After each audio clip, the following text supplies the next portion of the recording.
Okay, everybody. My name is Nico. I'm a software engineer at Cruise Automation, where we're building self-driving cars in San Francisco.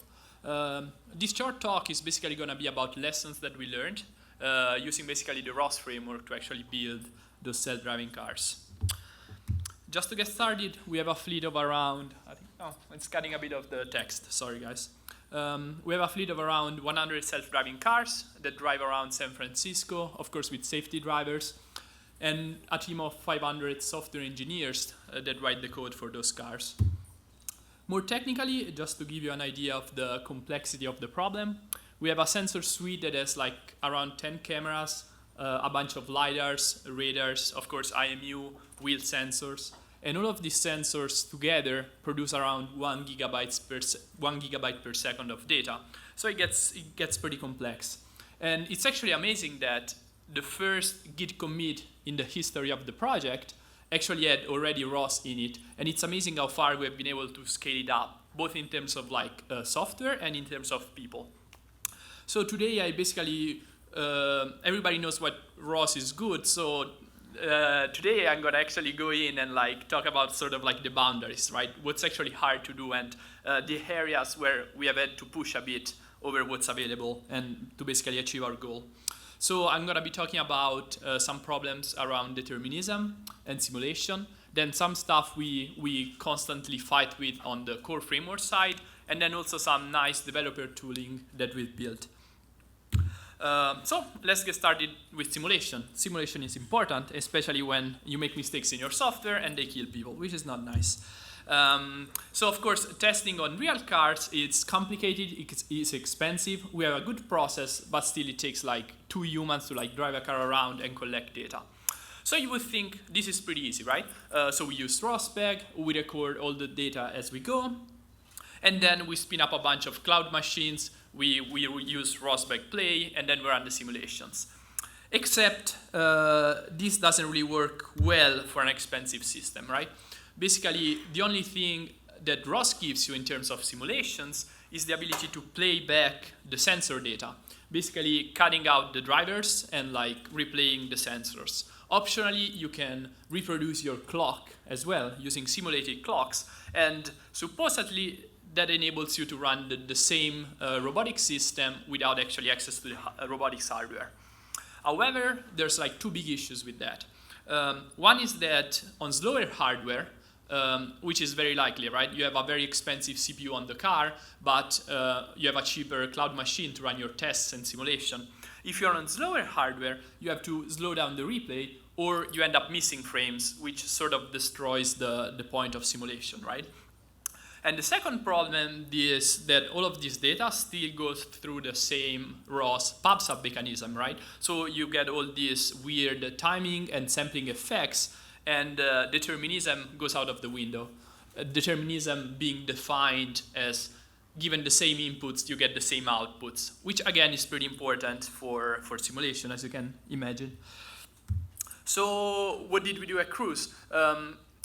First, we learned that like simulation is really important, and it should be like a first-class concept on any robotics frameworks, basically, because otherwise it's really hard to make progress.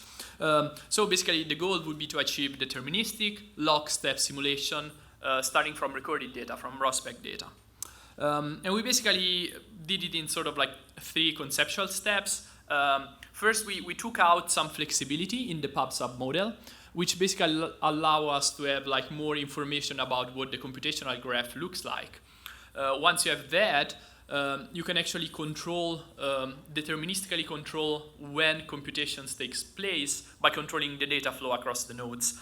And finally, you build some sort of acknowledgement system so that basically you know when like a node is done computing given a set of input data. And there's like a big team working on this, so it's definitely not solved yet. Second part of the talk is going to be some stuff that we run into on the sort of core framework stuff.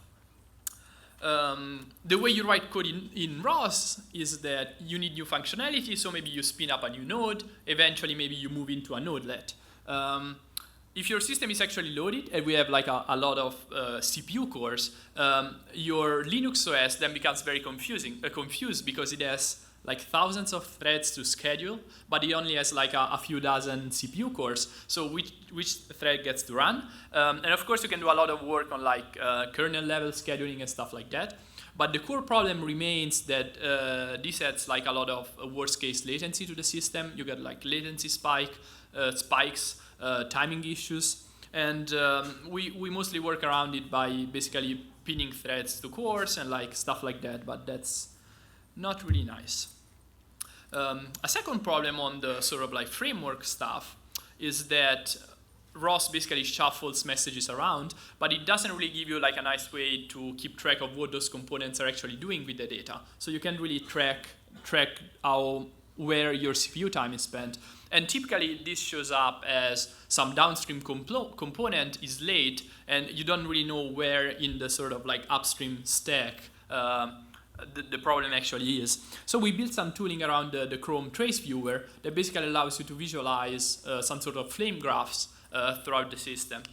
And we also basically extended sort of the ROS CPP API so we can pass up contextual information that can collect runtime samples about the data. And this is basically what it looks like, and you can see basically different threads of execution. There could be multiple cores, and then like a flame graph of basically where the CPU time is actually spent, and some sort of like latency measurements. The last sort of area I want to talk about is developer tooling, basically. When you have 500 engineers working on a problem, like any sort of like little like problem that you have is basically a loss of wasted time and money, right?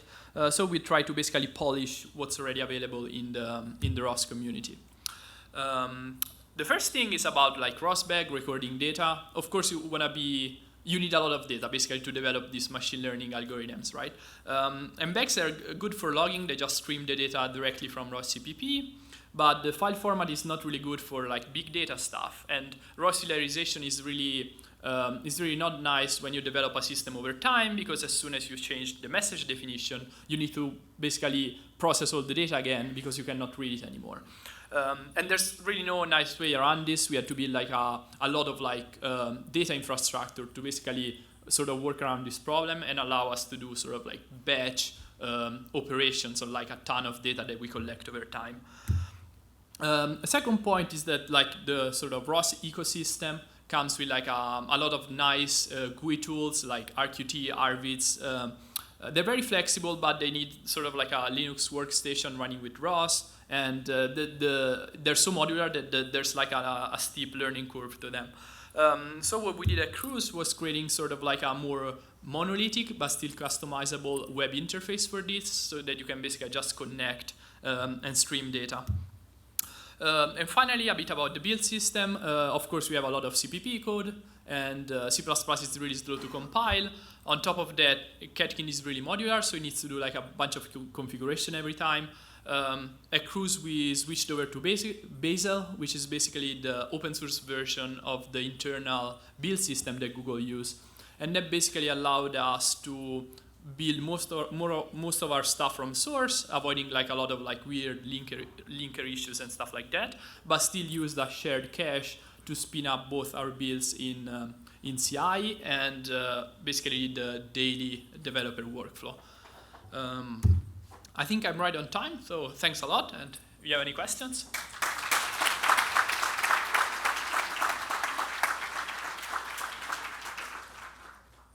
We could probably take one question. Is there Doug? Yes. Yes. Any plans to open source some of the WebViz? Yes, there are plans underway to do it. We just need to split up some proprietary stuff as always. But yeah, it's nice. Works over WebSockets, so you basically have some sort of WebSocket component, which is nice. So you can do it over the internet and it can be secured properly.